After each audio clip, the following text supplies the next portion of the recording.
Honorable Thank Bensouda. you so much, Madam Speaker. I would like all of us to adhere to silence so that we are heard. And I support on this, the only thing I've ever supported, and I'm supporting on a statement that is positive from the majority leader, that we must keep quiet so that the Kenyans can listen to us, so that we debate objectively. On to the point. Kenya, in the first place, is a developing nation. We are not yet developed. I'm hearing noise. Honorable Bensouda, I know you're a teacher, but for now, be the member for Homa Bay. Yes, I'm given 2 minutes. I want to be very fast. Now, honorable members, we know that, hold on with your point of order. We know that the country is a developing nation. And when we are developing, we must be progressive in any issue that we do. I also agree that we cannot run this country without making strategies on approach. And therefore, Honorable Speaker, after we have taxed nearly everything, there is no need of pretending of executing and implementing a 16% taxation. Honorable Speaker, I want to tell you that this government talked about creation of employment to our youths. It is a very clear statement that most of us do not have employment opportunities, and the industry that must be supported, one which has been proposed by the Kisii woman representative, is the boda. And boda sector requires fuel. That is just one. Even the honorable members who are... We have had you, honorable member for Githongori. Thank you, Madam Chair. I rise to give my humble opinion on the issue of tax levy added on fuel, especially the VAT. Madam Speaker, we were in this house in 2018. No, it's okay.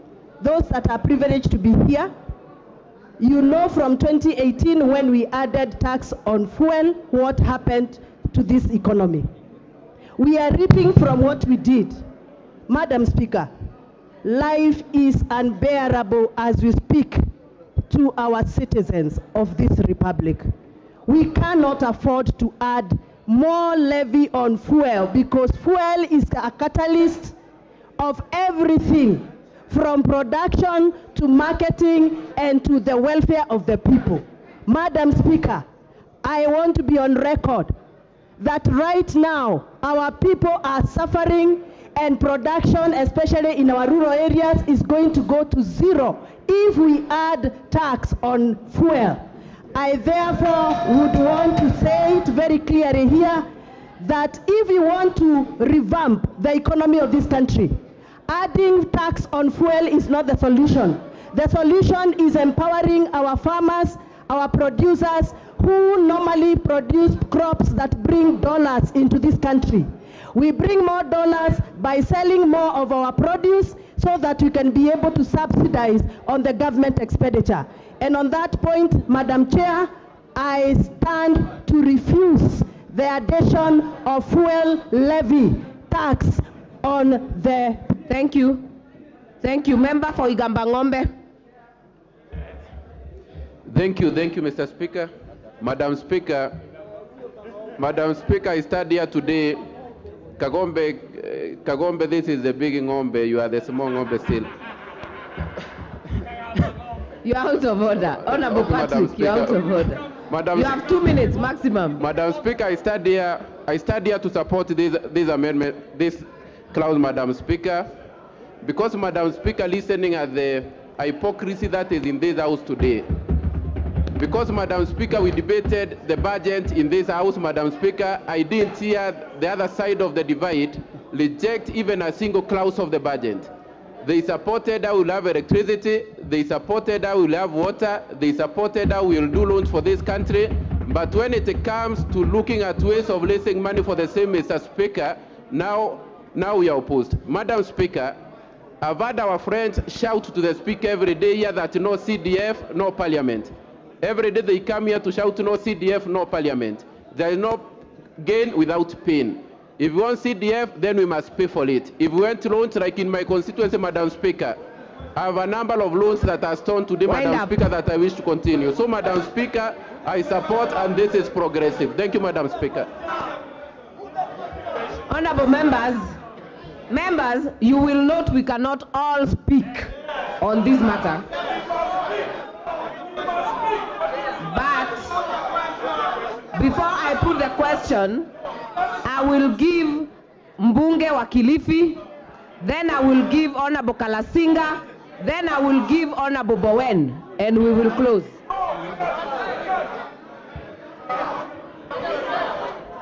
Member for Kilifi, Honorable Mbeyu. Asante mwenyekiti wa mkao. Bi mwenyekiti, nataka kuzungumzia kipengee hichi cha kuongezwa ushuru wa mafuta. Bi mwenyekiti, tusidanganyane. Roma haikujengwa mara moja. Naona Kenya Kwanza mwataka kujenga Roma kwa wakati mmoja. Hamwezi kuongeza ushuru wa mafuta 100% kutoka 8% mpaka 16%. Ulisikia wapi? Nyinyi ndio mliosema Kenya haina pesa. Kenya iko broke. Nyinyi mwenda kuongeza mafuta, bei ya mafuta mara 100%. Hawa mama mboga ambao wanaenda sokoni wataenda na mafuta ya gari gani waweze kujikimu? Hawa bodaboda mlikuwa mnawazungumzia wataweza kufanya kazi zao vipi? Serikali msituchezee. Hii mafuta ushuru ubaki 8% au urudi 5 na si 16%. Tutawaramba na mtajua sisi ni kina nani. Hamuwezi kufanya Wakenya namna hii. Sio mliowaambia Wakenya mama mboga wanaenda sokoni kubeba mboga vipi na 16% ya mafuta. Mheshimiwa Mbeyu, jumba hili lina mdahalo na ni kuongea sio kutupiana maneno. Tujaribu sana kufuata kanuni zetu. Nampatia Mheshimiwa Kalasinga.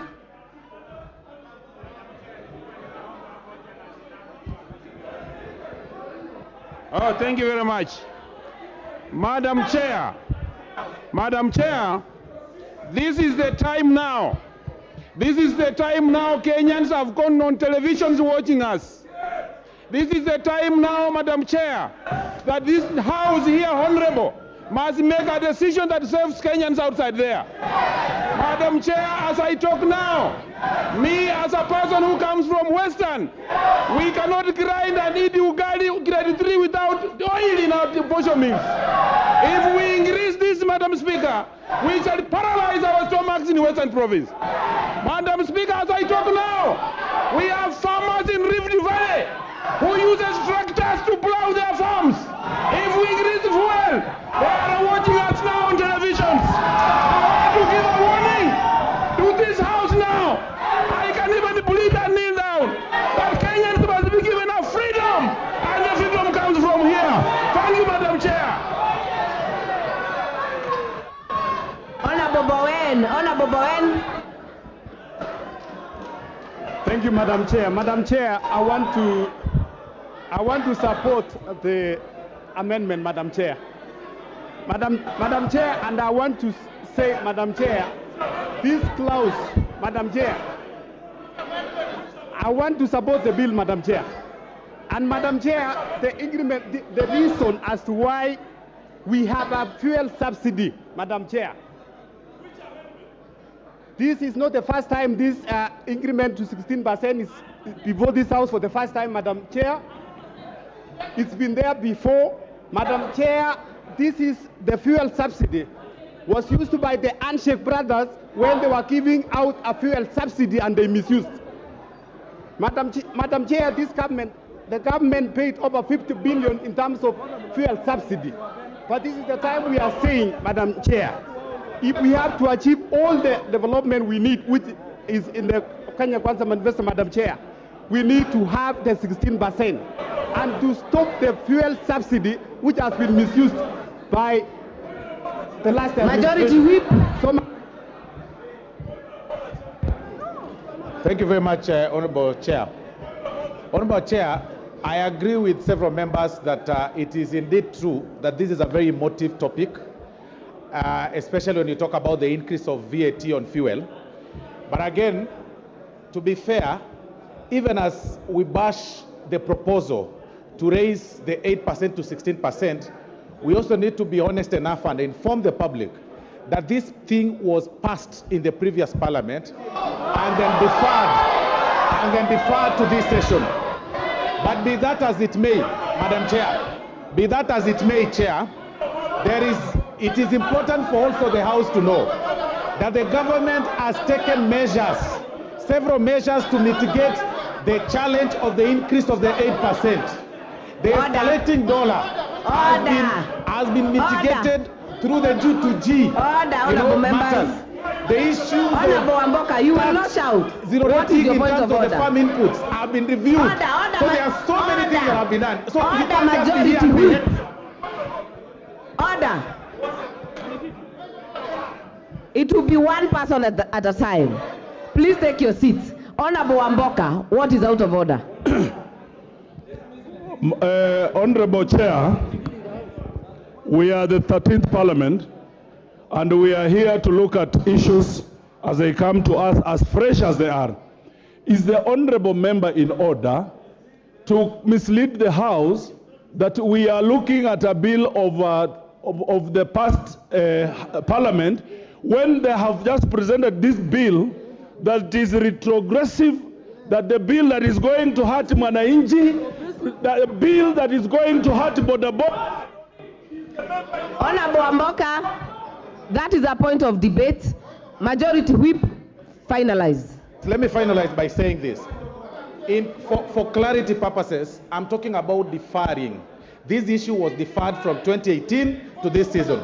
But be that as it may, Honorable Chair, hold on, Honorable Mbadi, be that as it may, the government has taken other mitigation measures to curb the challenge of the escalating. I mean, there are so many things. You guys want us to operate on subsidy. You guys want us to Order, operate members. on If you are on your feet, I am not giving you. Member for nominated member, Badi, what is out of order?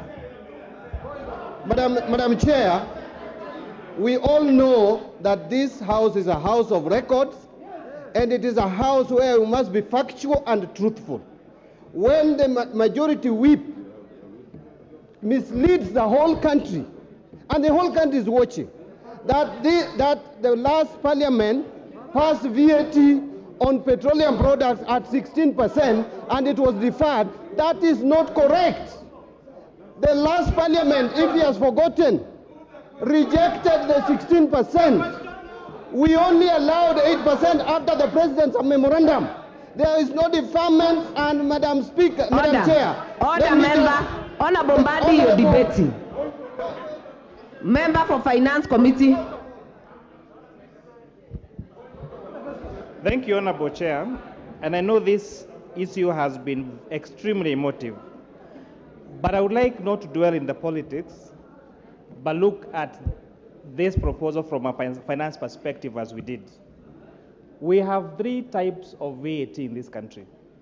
A product is either zero rated, tax exempted, or vatable. So for the vatable supplies, whether goods or services, all of them are at 16%, apart from fuel, which is at 8%. So what does that do for that particular sector? There's something we call input VAT and output VAT. So for all the players in this particular fuel sector, they pay input tax at 16%. But once they sell that fuel to the market, they sell it at 8%. So when they go to claim their VAT, they are always on a credit position. Let me finish. What therefore means, what it means to be on credit position, what it means, we heard you. Give me a minute to finish my argument. What it means to be on a credit position is that it is taxpayers' money that has been paying the remaining 8%, and that is a fact. So this 8% that you have been subsidizing by charging VAT on fuel at 8% on for all the other supplies 16%. It means it is taxpayers' money that was paying this 8%. And this is what this proposal is curing. Members of the public told us, look at the other taxes that are composed this on fuel. And Honorable Chair, we looked at them. Honorable members of parliament who are here will know that the distributed equitably among all the 290 constituencies in this country to repair our maram roads. That is a fact. So we looked at what are the other taxes in fuel that we can reduce. And Honorable Chair, we looked at import declaration fee, what you call IDF. We have reduced that from 3.5% to 2.5%. We looked at railway development levy, and we have reduced that from 2% to 1.5%. And those are facts. Wind up, Chair. Minority Leader. Madam Chair, let me add my voice to this debate. And clearly, if by any chance this clause becomes part of the bill and the VAT on fuel is increased 16%, this will be the saddest day in the history of this country. Madam Chair, if there is one thing that is going to affect the common person, if there is one thing that is going to increase the cost of living in all aspects, it is this proposed increment on the VAT on fuel, Madam Chair. Madam Chair, we all know for sure that fuel is a driver of our economy on all facets, Madam Chair. Madam Chair, if there is one thing that this government should have done to the so-called hustler, was to cushion the hustler from an increment in the cost of fuel. Madam Chair, there is nowhere in the law where we are compelled to have a uniform rate of VAT on all products and services. VAT rates can vary, and they have varied before. Madam Chair, if there is a demonstration of the lack of interest in the welfare of the border, if there's a demonstration of the lack of interest in the welfare of the Mamamboga, it is this decision or attempt by the Kenya Kwanza government to increase VAT on fuel, Madam Chair. Madam Chair, I can tell you, if by any chance, and God forbid, that this finance bill is passed and it becomes an act of parliament, that will mark the beginning of the fall of this regime. I can tell you. It will not take more. Finally, Leader of Majority. Thank you, Honorable Speaker.